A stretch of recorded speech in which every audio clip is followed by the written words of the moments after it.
Good morning, Boroda. We've made it to Thursday. That's an achievement, isn't it? I've been reflecting on my Monday, just 5 minutes. What a bizarre place to start in my relationship with some of you. Those who've known me a little while will have just sort of caught up and got on with it, but it must have been a little bit strange for those of you that it was your first just 5 minutes. And I realised that you've probably had a good look at my office here and thought, my goodness, what chaos.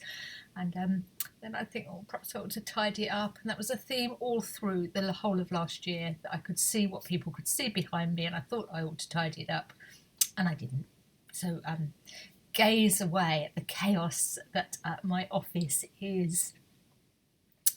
When I went to see what my daily readings were today, sometimes I use this book, which is a lovely book of daily readings, and it gives Bible quotes. When I look at what the morning prayer readings, and I kind of mix and match a little bit, the daily readings for today are about listening. How weird is that? So although Monday was just kind of thrown out there, I now feel that a Thursday morning I can build on what we started on Monday. And I don't say that's going to happen every time, but it was, I thought, oh gosh, there we are, I know what I'm doing. And the little bit that caught me, I won't read it all to you, but the little bit that caught me, so this book offers you 3 Bible readings, very short ones, and then a reflection, and this reflection has been written by a man called Roland Walls. Listen to this sentence. In silence, you find your desires, even your spiritual desires, and all sorts of funny things. I liked that. It appeals to my sense of humour, all sorts of funny things. I like it when people write as they speak. It feels just so much more authentic. We do need to be ourselves, don't we? He says, in silence you find your desires, even your spiritual desires, and all sorts of funny things. So then I went and looked at what the readings are, and there's something from the Psalms, a little bit of Job, and something from Paul's letter to the Corinthians, his second letter. The Psalm is interesting. It's a section of Psalm 116. I love the Lord because he has heard my voice and my supplications. Because he inclined his ear to me, therefore I will call on him as long as I live. It goes on with some more, but it's just those 2 bits. And I thought, gosh, do you know what?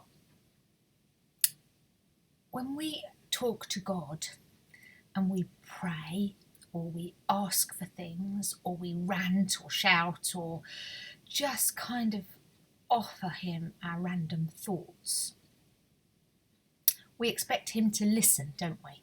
And we expect him to listen in much the same way that I tried to describe to you I tried to listen. We want God to hear us, and we might not be confident enough to say that we're praying, but when we throw something out into the ether, we want to know it's been heard. I think that's really reasonable. I think it's very sensible. I think it's a perfectly good way of talking to God, or voicing our inner thoughts in a way that makes us hear them and God will hear them. It gives some coherence to them. Absolutely spot on. And that's what the psalm is saying. I love it, Lord. I love the fact that when I speak to you, I can trust that you are listening and that you've got your ear inclined to me. What a lovely turn of phrase, your ear inclined to me. But here's the deal. If we're asking something of God, and if we're expecting him to listen to us, do we think we're going to get a reply? If it's a normal conversation, and if we have a relationship with a God that we talk to in that way, then I think we should be expecting a reply. I don't know what those replies are going to look like to you. I don't want to get into that really today. But what I do know is that if we speak and then we expect a reply, what we have to do in order to hear the reply is be quiet. And we know that. We have conversations with people all the time. I speak, you speak, I speak, you speak. It's how it works, isn't it? But what we do with the people in front of us that we're having conversations with is we make space for them to reply. Do we do that when we talk to God? Do we do that when we offer a prayer? And I know that that's a hard discipline. It's a hard thing to get used to doing, but oh boy, is it good for us. And I think that's what Roland Walls is talking about in the reflection about the readings. In silence, you find your desires, even your spiritual desires.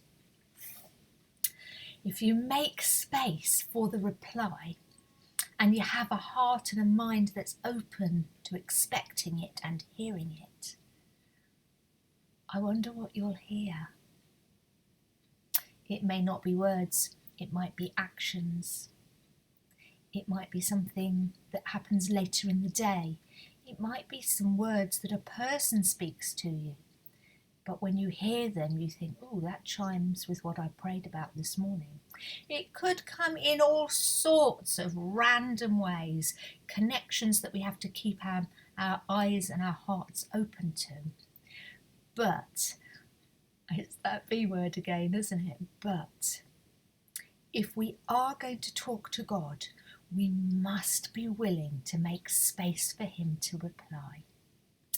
And that's it for today. That's my challenge to you. And it's a challenge to me too. It's often said that the things that preachers say are the things they need to hear themselves.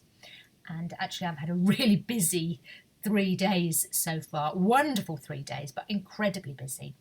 And I need to make a little bit of space to do a little bit of listening and a little bit of quiet time and some stillness to allow God to speak to me, so that that two-way conversation can continue and I can be at peace and can grow and can know that I'm working in God's strength, not my own. And hey, I've gone way over the 5 minutes today. I don't know when to stop, I'm sorry. What's on my agenda today? I'm going to a funeral this morning, and this evening I'm meeting with some colleagues, and I'm going to spend the rest of the day editing the service for Sunday. So watch this space, and there will be a link put onto Facebook, and I'll send it to those I have emails for. If you want to leave your email in the messages bit here in the comments section, if you'd like to be on the church mailing list, please let me know.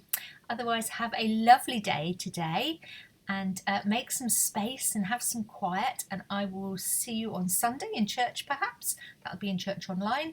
And otherwise I might see you here on Monday. Hey, take care. Lots of love. God bless. Bye bye.